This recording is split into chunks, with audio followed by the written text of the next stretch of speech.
A warmer from Viva! Welcome to lovely Las Vegas for Coast to Coast Hoops with myself, Greg Hoops Peterson, now part of the VSiN Family Podcast. We've got an excellent podcast for you as we're going to be joined in a few minutes by one of our good friends, Colby Dant, who does such a great job over at the Sports Gambling Podcast Network. It's always a pleasure to be able to get him aboard because I know that he just does what I do all season long. Take a look at college basketball all 12 months out of the year. We're going to be chatting with him about some of the teams that he's feeling bullish/bearish on. If there's anything that's a little bit different about this offseason rather than past off seasons, if there might be some surprise players that might be able to make a little bit more of an impact than what we are expecting as well. And with Colby, you never know where the chat is going to be going because he's just a fun, entertaining guy in general. So we've got ourselves a lot to discuss here, and you're going to get a nice two-part chat here. You're going to get some more conference previews in the next few days as well. You're going to be getting the Mountain West at some point this week, so be on the lookout for that as we have cleared through most of the transfer portal hoopla and everything like that.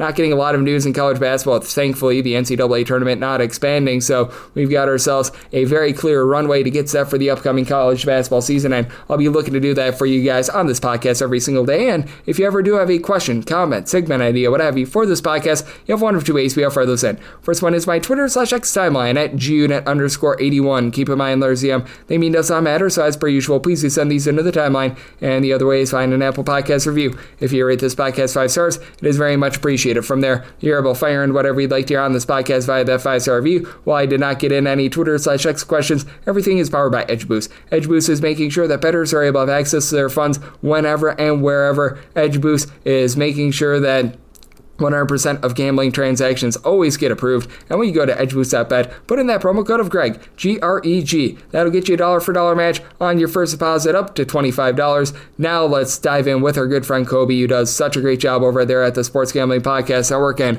beyond college basketball. Pretty much every single football league in the history of forever. It doesn't matter if they play in the United States or if they play in Antarctica. He's able to find you some winners there as well. You're able to follow him on the old Twitter/X at the Colby D altogether. And Colby, it's always a pleasure, my friend. Thank you so much. Thanks for having me, Greg. Always a pleasure, man. And what are we? I see Rothstein's updates on Twitter. I feel like every couple days we're close. We're getting closer. The problem is for me is I'm prepping football at the same time.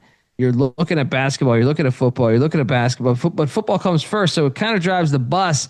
And then we transition into basketball. But either way, both I'm looking at nonstop, and I can't wait because the dog days of summer. And I know you're an MLB guy, but I find myself I miss my college sports, man. You know I love college sports first. Yep, absolutely. And I mentioned it on the way in. If there's a league out there of football, it doesn't matter where on the planet it is, whether it's the United States or Antarctica, you're going to be able to find a way to make money off of it. So you do a great job on that front. And I know you do such a great job taking a look at this great sport of college basketball. And I want to ask you about this conference because I've had a few guests come onto this show and be a little bit bearish on St. John's coming into the season. And how do you see the Big East being able to shake out? Because I think without question, UConn's going to be a little bit better this year. And St. John's, though you can question the point guard spot, they're still going to be a solid team. But I find it to be a very unique conference where you've got so many different styles and you've got so many different approaches with Mr. Slick Rick Pitino completely utilizing the transfer portal and Marquette deciding, you know what, we're going to stick in the 1980s and not utilize it at all. That's part of what in a way, I think it makes the sport more interesting. We were just talking about this in football, like just honestly in the past hour.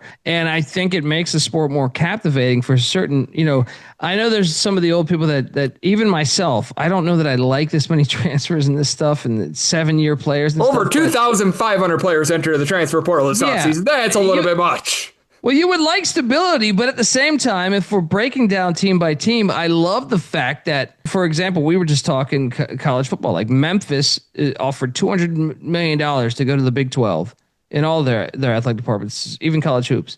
And the Big 12 said no, but you look at Memphis's football team and basketball team, I feel like. But for this argument, we were using the football team. And it's like 70 new players. And I'm like, man, they're spending money, but it's like, will that work when you have a team that is, in their conference that plays pretty good football that has like 3 guys in the portal? And it makes it captivating by it being that disparity makes it interesting, in my opinion. that's something we would not have 10 years ago. I don't know if it's healthy for the sport, but either way, like it makes it for podcasting and for my own interest. I want to watch to see if all these portal guys can beat the team that has continuity. And that goes for any sport, really. You know, I am high on St. John's. I was on record. I did take St. John's to get to the Final Four last year. I was on record saying if they can get past Arkansas, because they're the one team with the athletes that I think can actually body them, and they couldn't. I ate crow there. But you've also seen Slick Rick. I'm a big believer in Pitino when it comes to college basketball coaching, but also like he's saying high school recruiting's dead. He said that this offseason. He's saying if you're not going out there and getting these guys, what are you doing? But bringing it, I think a lot of it matters on how healthy Bryce Hopkins is. But you look at the portal gets he's got, you look at some of the guys that left. I think this team is going to be a typical Pitino team when it comes to defense, but also I think they're going to be a little more sound on offense, or at least he's saying the right things that has me believe that. So I am buying into St. John's yet again. I know I got burned on him last year, but I do believe you. I mean, how old is Rick Pitino right now? It's almost like Belichick. Like probably 70.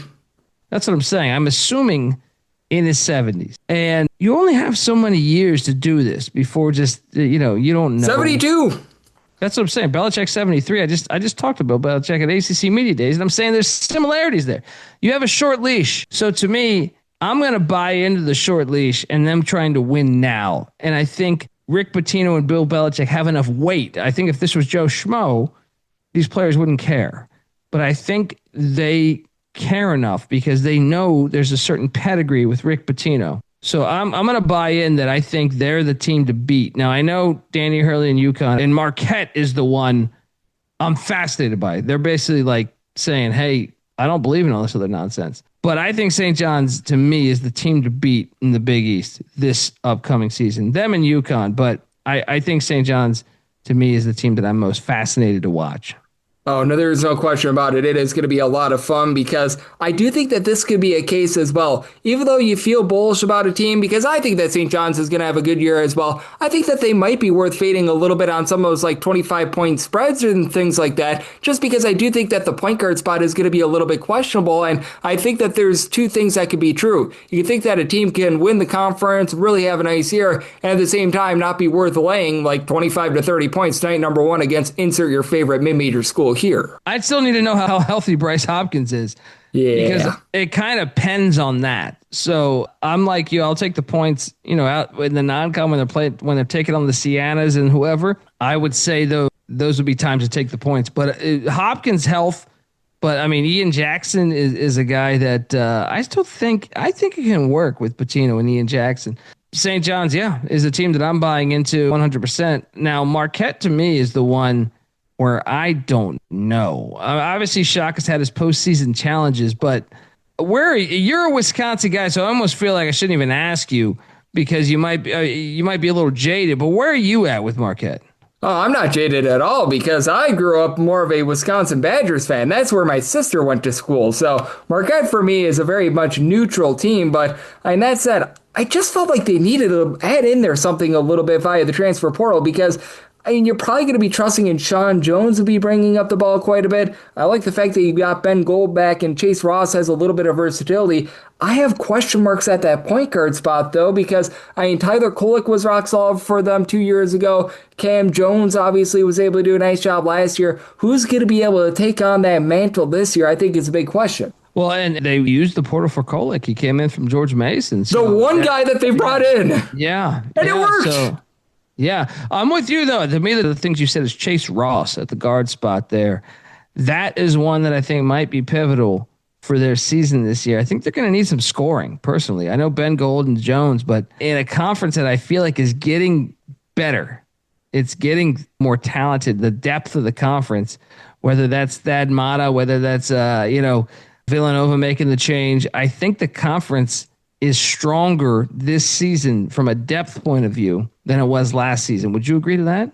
Absolutely, and we do have Colby Dant, who does such great work over at the Sports Gambling Podcast Network, joining me on Coast to Coast Hoops, and there is a team that I'm super bullish on in the Big East. I feel like not a lot of people are talking about. There's also one team in the Big East that I am very, very bearish on, and I think that they're going to be in for another rough season. We'll talk about those, and we'll open it up to Colby as well. I always love to be able to get his thoughts, just a little bit of a hodgepodge, just a few teams that he's not necessarily feeling coming into the upcoming season. We'll be talking about that with Colby on the flip side right here on Coast to Coast Hoops with myself, Greg Peterson, now part of the Beats and Family Podcast.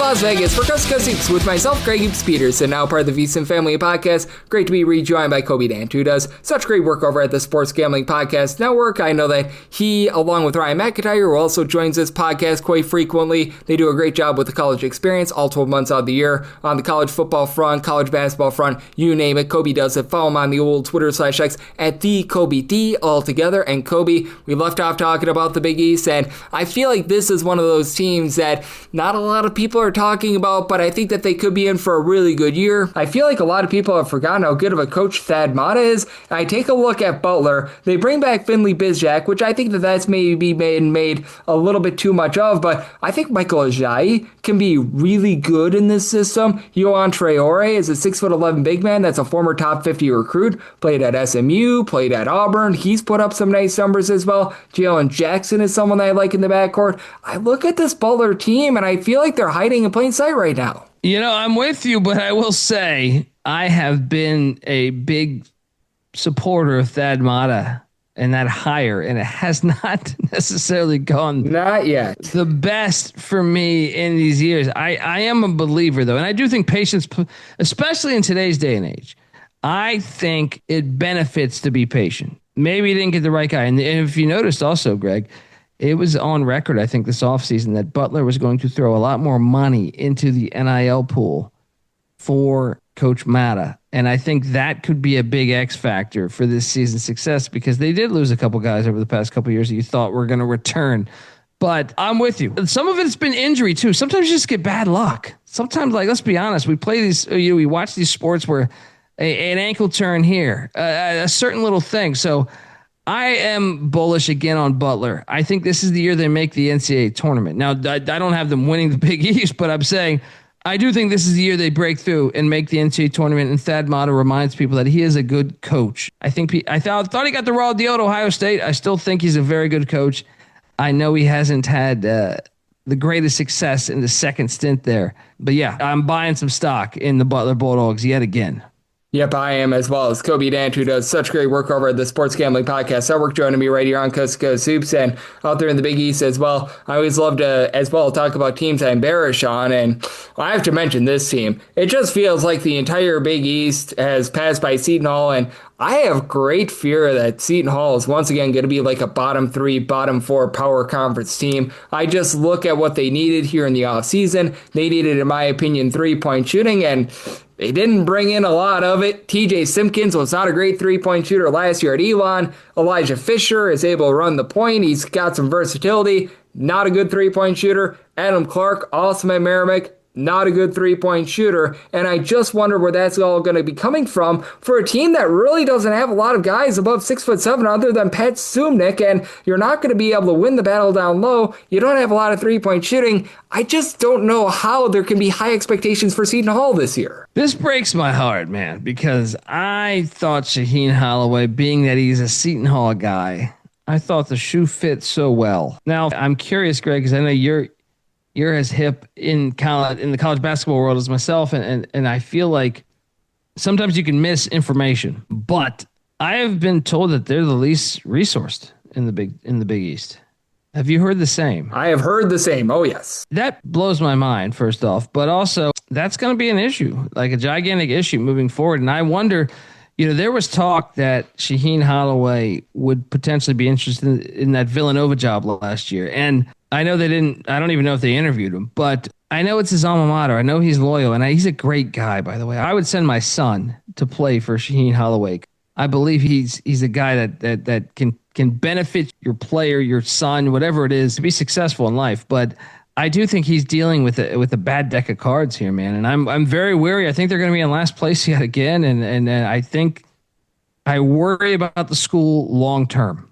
I do. I worry about the whole Big East long term. I mean, there's already talk. I listened to Jim Mora, the football coach of UConn, on Jim Rome's show saying they're actively seeking a power conference. Well, if that ever happens, I don't know. It's a weird time in college sports with the TV deals and football driving the bus, but with Seton Hall being that far back, from what I understand, and just talking, I grew up in Washington, D.C. I'm connected to some people at Georgetown, and from what I understand, they're like, it's a big gap between them and the rest of the schools, even DePaul. So I feel sorry for him because I feel like he was the hottest coach in the country a couple of years ago, and he probably could have got a better gig than Seton Hall had he known the changing landscape of the sport, which I know some of that, the writing was on the wall, and he wanted to help out his alma mater. But I still feel like, because I think the guy's a good basketball coach, man. I'm on the fade train all day. If I were him, if I were someone close to him, I would say, it's your alma mater. They did, look, you tried, but seek other avenues. Yeah, it's, I think, going to be a rough season for Seton Hall, and I'm so glad that we're on this topic because a lot of people this time of year, they're talking about, oh, I'm bullish on this team, I'm bullish on that team.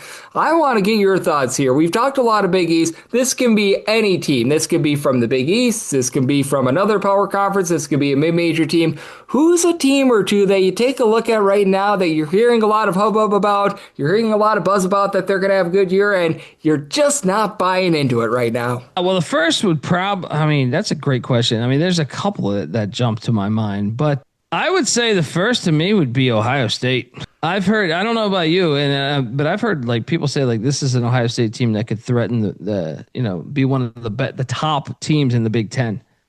And I'm like, really? I mean, they kind of went for the cheap hire before. I know they got a couple guys returning. I know they went out in the portal and brought in some guys. They brought in Cups from Indiana and stuff, but I don't know that I'm there yet. This is a team that loses Micah Parrish, loses Glover. Michi Johnson, I feel like never even played for them, but he's gone too. I know you might be looking for a juicier team with hype, but like that's one where I've seen some stuff that have them projected in the top, 25, top 30, and I'm like, convince me on how they're going to be there. But if you're looking for a juicier one, Auburn lost a lot last year. Janai Broom's gone. Denver Jones gone. The Todd Pettiford DUI situation is still lingering too. Yeah, exactly. That's a great point. I just think massive amounts of regression is due. Now, does that mean they're going to miss the NCAA tournament? No. I've seen some preseason top 10 and 15s that have Auburn in there. I'm going to go ahead and say pump the brakes on that. I think they're a little bit overrated as a team right now. Pearl's a good coach. I feel like he's gotten better in his older age.